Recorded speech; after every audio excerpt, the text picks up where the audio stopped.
I had been taking writing classes to this home for a while, for several years, when I realized, I was becoming enamored, not with a person or a photograph, but with a house, falling in love with a house.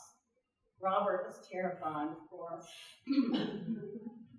And also the material culture that was left behind, bridal trousseau,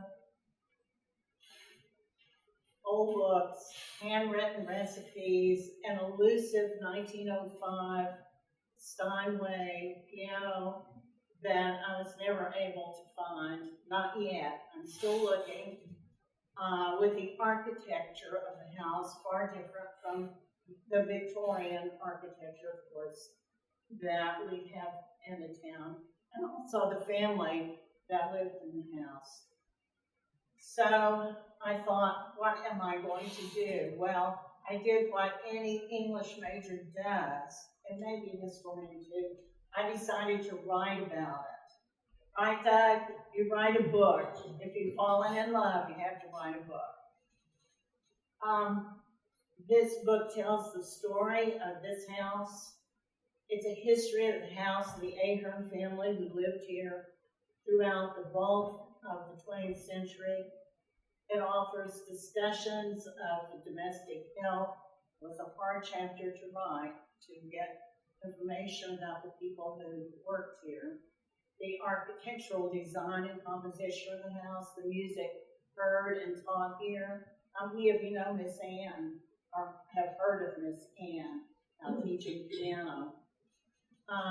The clothing worn by the Ahern women, the Ahern library, the food prepared in the Ahern kitchen, and the arrangement of bedrooms.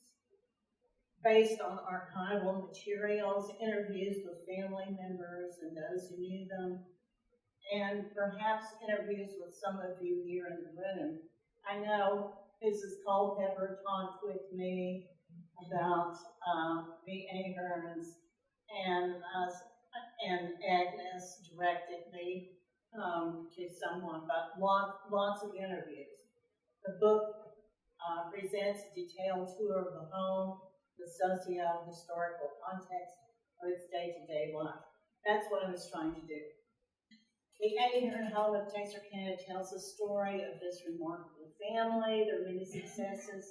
For example, degrees from Georgetown. I'm not just talking about the guys, but also the women. All had college degrees. Pretty impressive, I think. Weddings, births, as well as the tragic events that occurred.